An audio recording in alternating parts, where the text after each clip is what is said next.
Bonjour à tous, ici Éric Thibault, conseiller technopédagogique au Récit FP. Aujourd'hui, nous nous rendons à Repentigny, plus précisément au Centre de formation professionnelle des Riverains, où nous visiterons ensemble la salle immersive. Ensuite, au courant de ce visionnement, nous rencontrerons les architectes de cette innovation. Bon visionnement! Ce n'est pas un secret pour personne. Le monde de l'enseignement en formation professionnelle est condamné à innover perpétuellement. Le monde du travail évolue et la clientèle aussi. Ainsi, il est nécessaire d'adapter nos façons de faire acquérir des connaissances, des habiletés ou des compétences. Il n'est pas nécessaire de spécifier que l'expérience vécue par l'apprenant est au cœur de la rétention des savoirs et augmente ou diminue la motivation de celui-ci. Ainsi, lorsque c'est disponible, une expérience immersive est indubitablement une plus-value lors de l'enseignement de certaines compétences. Les activités pédagogiques immersives, ce n'est pas le futur, c'est maintenant. Tout d'abord, la salle immersive est composée de bancs de différentes hauteurs, de lutrins et de toiles recouvrant l'ensemble des murs. Afin de projeter une image à 360 degrés, 14 projecteurs HD et un ensemble de 5 haut-parleurs haut de gamme y sont installés. La projection est assurée par le logiciel Canva, développé par la compagnie Immersive. Ce logiciel s'assure que la projection des projecteurs ne déborde pas de son cadre et que l'image reste uniforme. Le rendu est tout simplement parfait. On ne voit aucune bordure et même dans les coins de la salle, la projection est impressionnante. Lorsque plusieurs vidéos différentes sont diffusées simultanément, aucune bordure n'est visible. Le logiciel rend l'expérience très fluide et permet aux apprenants une expérience très convaincante. Par ailleurs, la salle peut projeter des films, des vidéos, des animations, des documents PowerPoint et des photos. Ce sont surtout ces dernières qui sont utilisées, car un des objectifs de la salle immersive est de développer la collaboration et la communication. Or donc, un environnement statique est de mise. Ainsi, cette salle permet aux enseignants d'appliquer des stratégies de pédagogie active. Les stratégies liées à la pédagogie active sont celles qui permettent de placer les apprenants dans un rôle actif, comme le jeu de rôle, la résolution de problèmes ou les débats. La pédagogie active vient soutenir le développement de la créativité, la collaboration et la résolution de problèmes concrets. Il est permis de croire que la collaboration permet de réduire l'anxiété des étudiants face aux apprentissages à réaliser et permet de développer une attitude positive envers les enseignants qui se retrouvent dans ce contexte à devenir des facilitateurs. Du côté technique, ce n'est pas une photo panoramique captée par un appareil photo ordinaire qui peut être placé, mais plutôt un ensemble de photos collées et assemblées. L'exercice demande de prendre une photo au 5 degrés afin d'avoir un rendu parfait. Côté résolution, on ne rigole pas. Le monstre délivre à l'horizontale 15 360 pixels par 770 pixels en hauteur. C'est du lourd. Ainsi, une caméra 360 degrés 4K ne suffit pas pour exploiter cet environnement. Si l'on désire utiliser qu'une seule caméra 360, ça demande une bête. Et une bête, ça coûte cher.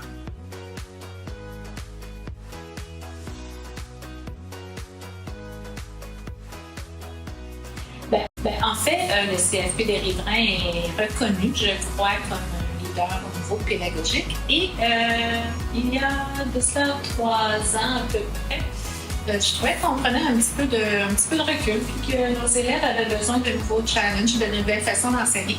Donc, j'avais mandaté Jonathan d'aller voir ce qui se faisait un petit peu sur le marché en termes de technopédagogie, donc réalité virtuelle, casque, réalité virtuelle, immersion. Et bref, le mandat que j'ai donné à Jonathan, c'est d'aller voir ce qui se faisait sur le marché.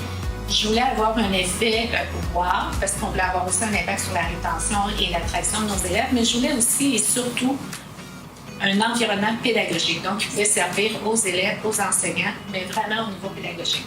Jonathan fait ses recherches et en fait, l'idée est venue de la tâche concrète. En fait, on s'est posé comme question comment on peut rapprocher pendant l'enseignement aux élèves le plus possible de la tâche qui va se faire sur le marché du travail. Donc, c'est un peu le même concept que le stage. En fait, quand les élèves y arrivent en stage, c'est là l'endroit ultime où ils mettent en application leurs compétences.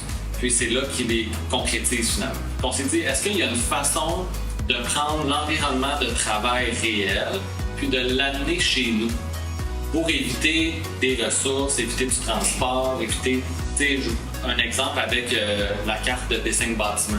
Bien, pour aller sur des chantiers, ça prend des autorisations, des assurances, on prend des ressources qui sont sur le chantier. Ça demande beaucoup d'organisation. Fait qu'on s'est dit, à partir de là, bien, est-ce qu'il y a façon d'amener l'environnement ici? Donc, j'ai fait plusieurs recherches. On a parlé des casques de réalité virtuelle. On a exploré les casques de réalité virtuelle, mais on cherchait quelque chose qui était plus une expérience de groupe, pas tant une expérience unique. Ce qu'on a vécu à propos des casques, c'était que l'élève, en fait, lui, il vit sa propre expérience. Il peut la partager sur un écran, mais il est seul à vivre cette expérience-là. Donc, nous, ce qu'on cherchait, c'était d'offrir une expérience de groupe. Les cartes qu'on a ici dans l'enseignement, c'est des cartes qui ont beaucoup de liens avec le service à la clientèle. Donc, ce qu'on cherchait, c'était toute l'analyse du non-verbal, toutes les questions que les élèves vont poser, toutes les situations d'apprentissage qu'on va faire. On veut que tout le monde soit capable d'en bénéficier, tout le monde en même temps. Et les enseignants, par rapport à ça, eux, ils peuvent s'adapter à leur groupe et modifier leur situation d'apprentissage comme ils le souhaitent finalement pour s'adapter à la clientèle qui est devant eux.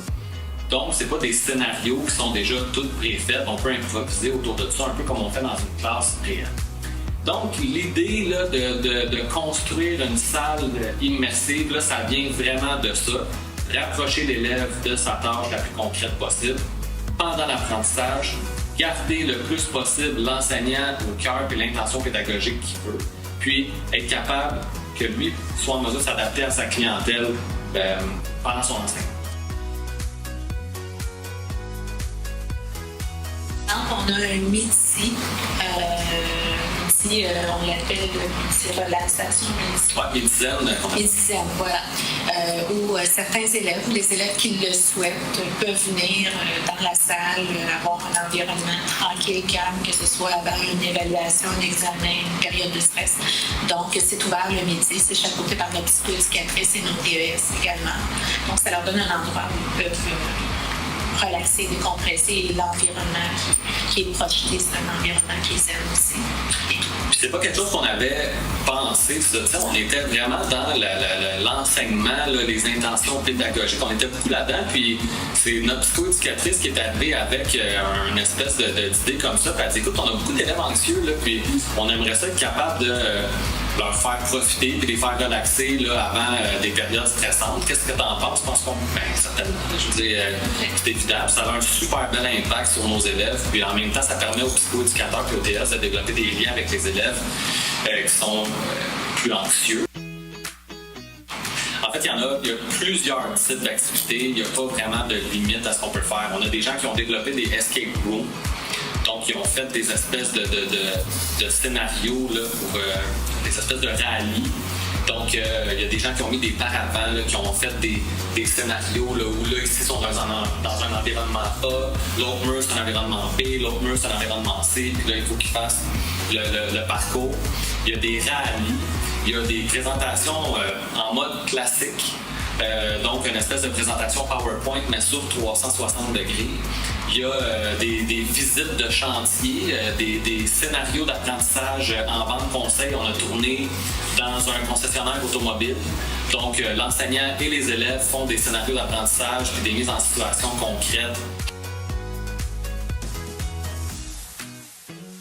En conclusion, la salle immersive du Centre de formation professionnelle des Riverains est une application totalement innovante d'une technologie déjà disponible que l'on pouvait expérimenter notamment dans les musées et les attractions touristiques.